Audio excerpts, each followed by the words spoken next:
US President Donald Trump criticized Putin for his unwillingness to end the war. He questions Putin's willingness to end the invasion of Ukraine. Moreover, he said that Vladimir Putin was leading him by the nose. At the same time, US Secretary of State Marco Rubio said that this week would be crucial for Ukraine's ceasefire talks. So how does Donald Trump understand that Vladimir Putin is leading him by the nose, and why does this week could become another crucial in ceasefire talks for the outcome of the war? US President Donald Trump for the first time said that Vladimir Putin was leading him by the nose. He said that he fears that Putin was tapping him along by not only refusing to agree with full ceasefire deal, but also by attacking Ukrainian civilian infrastructure using Russia's drones and missiles, even after declared ceasefire in the air and at sea. As we know, also, US President Donald Trump recently met with Ukrainian President Volodymyr Zelensky in Vatican. Trump said that this meeting was highly productive, and after meeting President Zelensky, Trump made this first bold statement criticizing Russian dictator Vladimir Putin and also Russia's unwillingness to actually end the war. Moreover, Trump threatened to impose another secondary tariffs and sanctions on Russian economy if Putin continues to tapping him along, if Putin continues to leading Trump by the nose. As we know, Russian dictator Vladimir Putin has only agreed to partial ceasefire in the air. However, the ceasefire has already expired because Vladimir Putin did not extend the ceasefire in the air. Moreover, during Easter, Vladimir Putin tried to play another game, tried to demonstrate that he is ready to enforce peace. During the Eastern time, Putin imposed so-called one-day ceasefire in Ukraine. Interesting that Russia has violated its own ceasefire more than 3,000 times. However, after this one-day ceasefire, Putin did not extend the ceasefire for another week or for another month, despite the fact that even Western leaders and President Zelensky were urging Putin to extend the ceasefire. So for the first time and for today, there is no actual ceasefire in the air and at sea because Putin refused to extend the ceasefire in the air and also on the ground. At the same time, according to Axios, there is a final offer to Ukraine and Russia made by US President Donald Trump and his team. So White House offers, for example, to recognize Crimea as a Russian territory. There are lots of points and demands which could be satisfied by the Russian side. So Trump's administration is proposing to firstly recognize Crimea as a Russian territory. As we know, Russia has illegally occupied Crimea and annexed Crimea in 2014.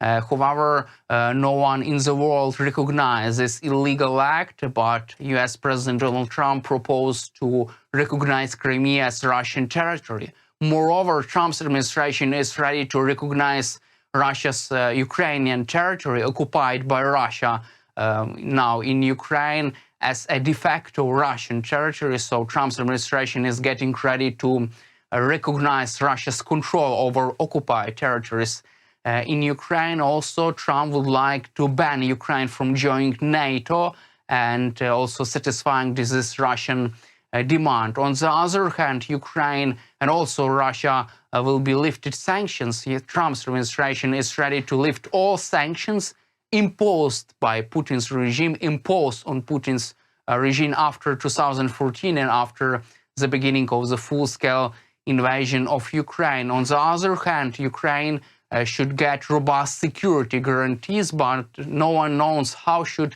these security guarantees look like in practice, because Trump's administration is also unwilling to commit any kind of troops to this big mission, peacekeeping mission in Ukraine, which should be conducted after ceasefire talks. Moreover, Trump's administration is not really willing to support UK and French troops in Ukraine.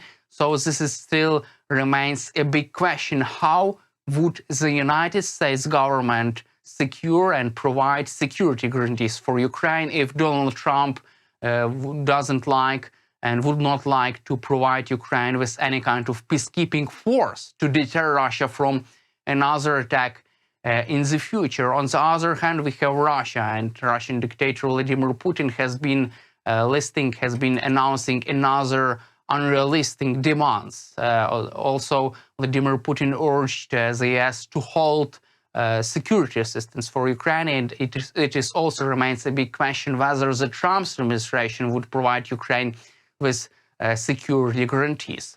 On the other hand, also, it seems like Trump's administration is not ready to give Vladimir Putin everything he wants, according to Bloomberg.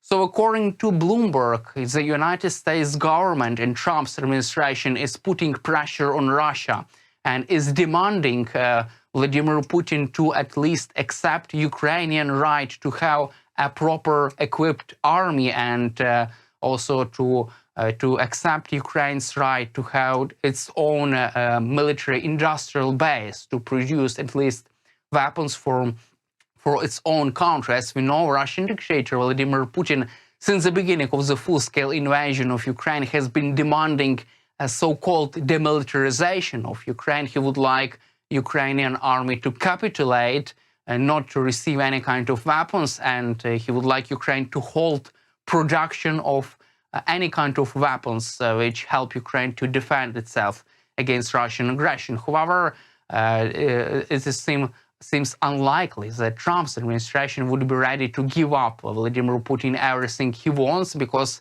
Trump is putting pressure on Putin to at least, and is demanding from Putin to at least accept Ukraine's right to have its own army and its own military industrial base to develop weapons for Ukraine. So it's interesting information, and we will also cover another developments as these talks are ongoing right now.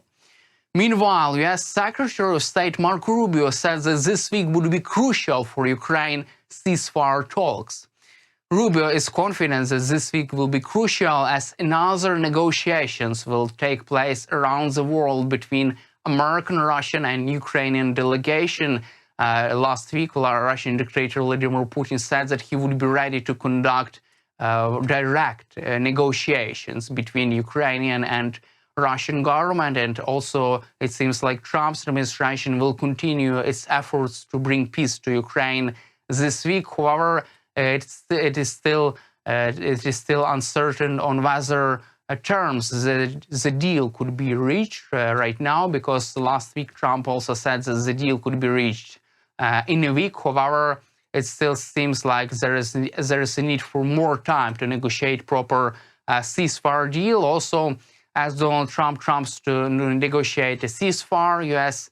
Republican Congressman Lindsey Graham urged Trump to impose sanctions and tariffs on Russia. So it seems like Trump's administration is waiting and is buying more time to negotiate a ceasefire without imposing sanctions on Russia. It seems like sanctions and secondary tariffs on Russian goods and oil, this is a measure of last resort for Trump's administration, because their main first priority is to settle the war, and if they fail to do so, then they would use this measure of last resort, impose sanctions and tariffs on the Russian economy. At the same time, according to The Telegraph, Trump's administration for the first time said that it is ready to provide some kind of security commitment to UK and French-led coalition of the willing. So for the first time, Trump's administration has signaled that it is ready to provide logistical and financial support for so-called coalition of the willing. The United Kingdom, France, and other allies are ready and are preparing for deployment to Ukraine, to deploy troops to Ukraine after a ceasefire deal is reached to properly deter Russia from another attack in the future, and to help Ukraine to have security and to help Ukraine to defend itself against Russian soldiers on the ground. However, for many weeks, UK Prime Minister Keir Starmer has been putting pressure on Trump and has been trying to persuade Trump to commit any kind of help for this mission, because without US backstop for this mission, it would be really difficult for UK and France to conduct this mission without American involvement. However, for the first time, Trump's administration has signaled that it is ready to provide logistical intelligence and financial support for this mission, and it's also seems to be a positive development after months of negotiations between American and British counterparts, because it's really important for Ukraine and France to have this so-called US backstop to properly enforce ceasefire, deploy troops to Ukraine with any kind of at least symbolic American participation. And it seems like Trump's administration will provide intelligence for allies, logistical support and financial support, and that's how this mission could be conducted. American allies and also British, French allies are serious about deploying troops to Ukraine. They will deploy troops to Ukraine after ceasefire on the ground, and also will help Ukraine to defend its skies, to conduct so-called air patrolling mission over Ukraine to deter Russia from another attack on Ukraine. But stay with us on YouTube, and we will analyze the next development regarding Ukraine's ceasefire talks and Trump's willingness to end the war in the recent weeks. That's all for today. Subscribe to our YouTube channel, and glory to Ukraine.